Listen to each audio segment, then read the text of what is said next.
Parents మెచ్చిన university Sankal Chand Patel university Gujarat. El Nino effect, ఒక extended ఎండాకాలాన్ని ఇప్పుడు మనం చూస్తున్నాం. ఆ ఎండలతో పోటీ పడుతున్నటువంటి పొలిటికల్ అట్మాస్ఫియర్ కూడా కనిపిస్తుంది. ఎప్పుడు తూతూ మేమే అనేది కనిపిస్తుంది. ఆ తర్వాత విమర్శలు, ఆరోపణలు, సవాళ్ళు ఇవన్నీ ఉంటాయి కదా. వీటన్నిటిని కాస్త పక్కన పెట్టి ఫుర్సత్గా ముచ్చట్లు పెట్టుకుందాం, బిందాస్గా మాట్లాడుకుందాం. ఒక candid conversation with KTR.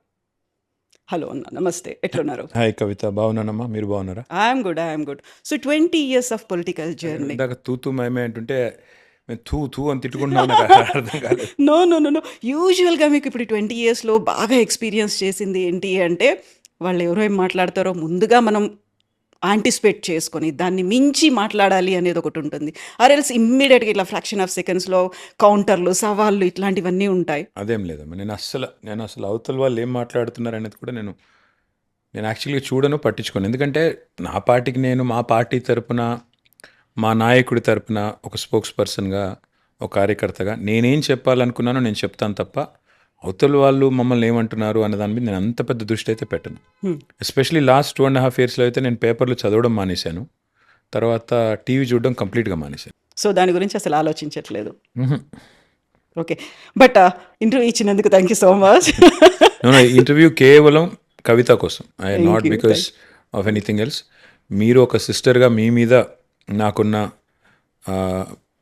Affection అనండి, ఇంకోటనండి, దానికోసమే తప్ప ఇంకోటి కాదు. Thank you so much. So 20 years of political journey. 2006లో for the first time TRS ఒక ఉద్యమంలో పార్టిసిపేట్ చేయడానికి వచ్చిండ్రు. అక్కడి నుంచి ఇక్కడికి వచ్చిన తర్వాత డైలీ ఒక హెక్టిక్ షెడ్యూల్స్ అనేవి ఉన్నాయి. ఆ తర్వాత ఈ లైఫ్ స్టైల్ అంతా కూడా కంప్లీట్గా మారిపోయింది. ఒక సెలవులు లేనటువంటి ఒక లైఫ్ స్టైల్ అనేది ఉంటుంది. ఇవన్నీ చూస్తూ ఉంటే దాన్ని ఎలా నేను ఇంబైబ్ చేసుకుంటాను, ఎలా యాక్సెప్ట్ చేస్తాను, ఎలా ముందుకెళ్తాను, ఇవన్నీ ఏమనిపించాయి అసలు మీకు? అంటే 20 ఏళ్ళ కింద మా అమ్మ చెప్పింది, అరే నీకు సూట్ అవుదురా ఇదంతా అని. అప్పుడు వినలేదు నేను. ఇప్పుడేమంటున్నారు? నేను ఖచ్చితంగా అనిపిస్తుంది అప్పుడప్పుడు మా అమ్మ చెప్పిందే కరెక్టేమో అని. ఎందుకంటే చాలా సందర్భాల్లో బాధ అనిపిస్తుంది, అరే ఏం చేస్తున్నాం ఇక్కడ మనం అంతా కూడా, ఇది ఏమి నాన్ సెన్స్ అని కూడా చాలాసార్లు అనిపిస్తుంది. బట్ కొన్ని సందర్భాల్లో మనం చేసే పని వల్ల, మనం గవర్నమెంట్లో ఉన్నప్పుడు ఫర్ ఎగ్జాంపుల్ మనం చేసిన ఒక పని వల్ల కొంత మేలు జరిగినప్పుడు చాలా సంతోషం అనిపిస్తుంది. ఇవాళ ఉదాహరణకి ఇవాళదే ఎగ్జాంపుల్ చెప్తాను. ఇవాళ నేను రాజేంద్ర నగర్ నియోజకవర్గంలో ఒక సభకి వెళ్ళాను. సభకి వెళ్తున్నప్పుడు నేను, సబితా ఇంద్రారెడ్డి గారు, నాతో పాటు ఇంకా ఎవరో కారులో ఉన్నారు. ఒక అమ్మాయి పరిగెత్తుకుని వచ్చింది, మేము ట్రాఫిక్లో కారు ఆగింది, ఒక అమ్మాయి పక్క నుంచి పరిగెత్తుకుని వచ్చింది. వచ్చి తలుపు కొడితే, డోర్ కొడితే తలుపు తీస్తే ఎప్పుడు వస్తారన్న మళ్ళీ మీరు అని గట్టిగా, అంటే ఆ ఇమోషన్ కానీ ఇంకోటి కానీ, అమ్మాయి కళ్ళలో నీళ్ళున్నాయి. అమ్మాయి పేరు కల్పన. ఆ వీడియో కూడా మా డ్రైవర్ తీసాడు అనుకోకుండా. అమ్మాయి ఉంటుంది, ఎప్పుడు వస్తారన్న మళ్ళీ మీరు అంటే, ఎప్పుడు వస్తారంటే నన్నని కాదు అంటుంది, కేసీఆర్ గారు ఎప్పుడు వస్తారు తిరిగి అని. అంటే ఆ రకమైన ఆప్యాయతను మనం పొందగలిగినప్పుడు, నిన్నటికి నిన్న ఈ పక్కన మా నందినగర్లో, మా ఇంటి పక్కనే ఉండే, ఇక్కడ నుంచి వస్తున్న రోడ్డు మీద ట్రాఫిక్ జామ్ అయింది. అక్కడ కూడా ఒక అమ్మాయి పరిగెత్తుకుని వచ్చింది, నా పేరు లక్ష్మి, నేను కూరగాయలు అమ్ముతాను, మళ్ళీ మీరే రావాలా, మీరు నాకేం ఇవ్వకపోయినా పర్వాలేదు. అది కూడా మా వాళ్ళు ఎవరో వీడియో తీశారు. నేనేమంటున్నా అంటే, ఇలాంటివి జరిగినప్పుడు, ఇలాంటి అనుభవాలు కలిగినప్పుడేమో చాలా సంతోషంగా అనిపిస్తుంది, తృప్తిగా ఉంటుంది.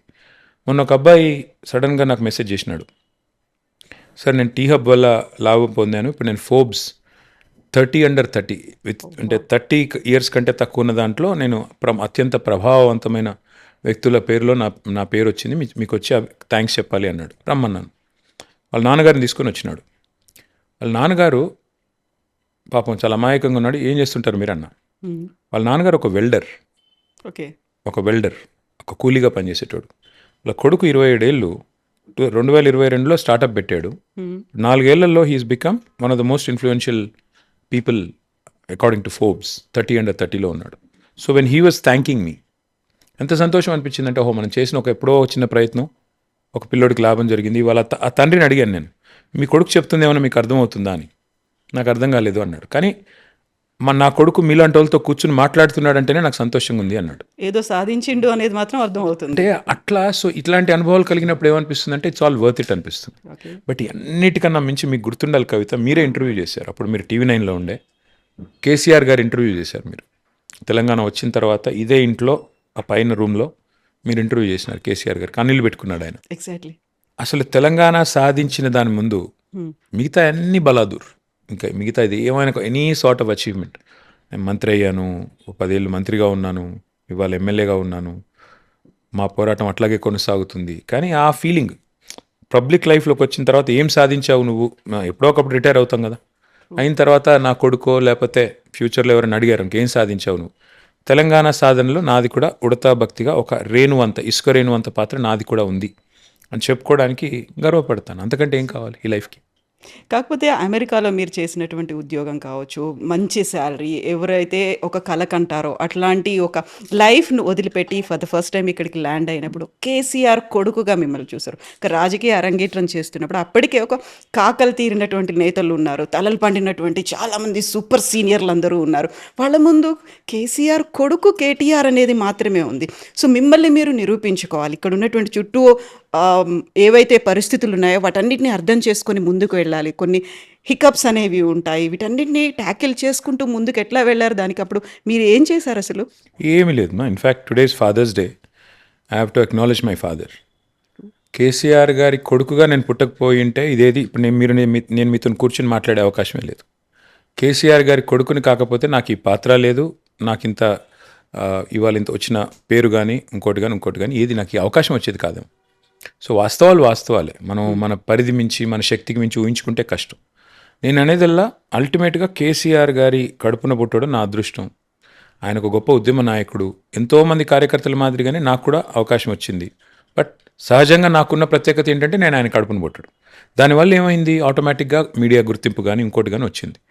మీడియా గుర్తింపు కానీ ఇంకోటి కానీ వచ్చినప్పుడు మనం చిన్న ఉదాహరణ చెప్తాను మీకు. నేను 2014లో ప్రభుత్వం వచ్చింది, ప్రభుత్వం ఏర్పడినాక కేసీఆర్ గారు మంత్రి పదవి ఆఫర్ చేశారు. నేను మంత్రిని చేస్తున్నాను అన్నారు.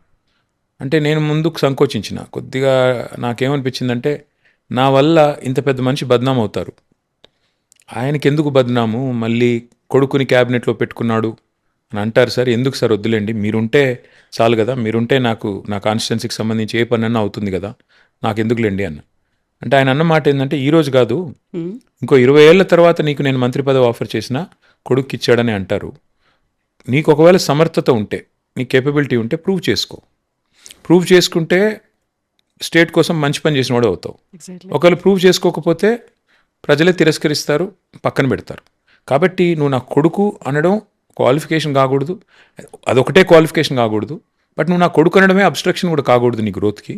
కాబట్టి నువ్వు ఆలోచించుకో అన్నారు. సరే, మరి ఆయన చెప్పింది కూడా లాజికల్గానే అనిపించి తీసుకున్నాను, పని చేసినాను. ఇవాళ నేను వెనక్కి తిరిగి చూసుకుంటే వాస్తవం ఏంటంటే కవిత, 100% ఆయన ఏదైతే చెప్పారో తూచా తప్పకుండా చేసుకుంటూ పోయాను. అంతే తప్ప ప్రత్యేకంగా ఫలానా చేయాలనో, ఒక ఎజెండాతోనో, ఒక పర్సనల్ అగ్రాండైజ్మెంట్ కోసం నేనేం ప్రయత్నం చేయలేదు. మా నాయకుడు ఏ పని చెప్తే ఆ పని తూచా తప్పకుండా ఒక కార్యకర్తగా చేసుకుంటూ పోయాను. సో ఆ ప్రాసెస్లో కొన్ని విజయాలు రావచ్చు, కొన్ని అపజయాలు రావచ్చు, కొన్ని ఎదురు దెబ్బలు తగలవచ్చు, కొన్ని జరగవచ్చు. But that is life. Exactly. ఒక వారసత్వ రాజకీయం అనేటువంటి ఒక నెగటివ్ కామెంట్ ఉంటుంది. At the same time KCR లెగసీని కేటీఆర్ కంటిన్యూ చేస్తున్నాడా అనేటువంటి ఒక బాధ్యత, అంచనాలు ఉంటాయి. 2 డిఫరెంట్ వరల్డ్స్ అనేవి ఉంటాయి. వీటన్నిటిని ట్యాకిల్ చేసుకుంటూ ముందుకెళ్ళడం అనేది ఒక రకంగా సంతృప్తి ఉందా, ఆనందం ఉందా అంటే ఎందులో కనిపిస్తోంది మీకు ఇదంతా? అంటే కొన్ని సందర్భాల్లో బాధ అనిపిస్తుంది. అసలు ఎందుకు వచ్చాము ఇందులో కన్నా బాధ చాలాసార్లు అనిపించింది. ముఖ్యంగా పర్సనల్గా ఫ్యామిలీని టార్గెట్ చేసినప్పుడు, పర్సనల్గా విమర్శలు చేసినప్పుడు, అడ్డగోలుగా మాట్లాడినప్పుడు, అసలు ఇష్టం ఉన్న లింకులు పెట్టి నాకు విచిత్రం అనిపించేది. నేను జీవితంలో సిగరెటే తాగలేదు ఎప్పుడు. అలాంటి నన్ను పట్టుకుని ఒకడోడు అడ్డమైన విధవలంతా నువ్వు డ్రగ్స్ తీసుకుంటావు అంటారు. డ్రగ్స్ తీసుకోవడం ఏంది వీళ్ళ బొంద. అసలు నేను ఫస్ట్ అనుకున్నాను, అసలు బుద్ధి జ్ఞానం ఉందా వీళ్ళకి, అసలు ఈ పిచ్చి మాటలు ఎవడు పట్టించుకుంటారు అన్నట్టుగా నేను ఎన్నడూ రెస్పాండ్ అయ్యేవాని కాదు. కానీ ఒక అబద్ధాన్ని 100 సార్లు చెప్తే నిజం అని ఎట్లా ఎస్టాబ్లిష్ చేస్తారో థాట్ పోలీసింగ్ చేసి, అట్లా ఒక బదనామేసి ఒక రకమైన, అంటే నాకు అర్థమయ్యేది కాదు ఏంది ఇదేం నాన్ సెన్స్ అని. తర్వాత లేని లింకులు అంటగట్టి ఎవరో హీరోయిన్ల ఫోన్లు ట్యాప్ చేశాడు, ఏదో చేశాడు. అసలు నాకు అర్థం కాలేదు, ఎక్కడ చేశాము, ఎవరిని చేశారు, ఎవరితో హీరోయిన్లతో ఇష్టం ఉన్న సంబంధాలు అంటగట్టి సోషల్ మీడియాలో దుష్ప్రచారాలు చేస్తుంటే వాళ్ళ కాపురాలు కూలడానికి కూడా మీరే కారణము అనే ఒక మాట. అదే అన్న, అంత చండాలమైన మాటలు స్వయంగా మంత్రులే మాట్లాడుతుంటే, ముఖ్యమంత్రి గారు మాట్లాడిస్తుంటే అర్థమయ్యేది కాదు ఏంది ఇది, ఎందుకు వచ్చాము ఈ దరిద్రంలోకి అని. అప్పుడప్పుడు ఆ బాధ ఉంటుంది. ప్లస్ నా ఫ్యామిలీని టార్గెట్ చేసినప్పుడు ఆ కారణంగా చాలా బాధ అనిపిస్తుంది. కానీ మళ్ళీ ఎప్పుడన్నా మంచి పని చేసి ఏదన్నా కొంత ప్రజల నుంచి అప్లాజ్ వచ్చినప్పుడు, లేదా ఇట్లా అఫెక్షన్ కనబడ్డప్పుడు చాలా సంతోషం అనిపిస్తుంది. సో జీవితం లాగానే అది అంటారు చూడు, ఉగాది పచ్చడిలాగా షడ్రుచుల సమ్మేళనం అంటారు కదా. పాలిటిక్స్ కూడా అంతే, కొన్ని చెడు ఉంటాయి, కొన్ని మంచి ఉంటాయి, కొన్ని ఇట్స్ మిక్స్డ్ బ్యాగ్. సో అట్లా చూసుకున్నప్పుడు ఐ థింక్ 50-50, అంత సంతోషం లేదు, అంత బాధ లేదు, ఈక్వల్గా ఉంది. రెండు కూడా ఈక్వల్గానే ఉన్నాయి. And for more videos, Please subscribe to iDream. Please subscribe to iDream. Please subscribe iDream. And please subscribe to iDream. For more videos, subscribe to iDream. please like, share, and subscribe to the channel. Congratulations, iDream. Subscribe to iDream. Subscribe to iDream. So subscribe to iDream Media. iDream team అందరికి huge congratulations. Please subscribe iDream Media. Please subscribe to iDream.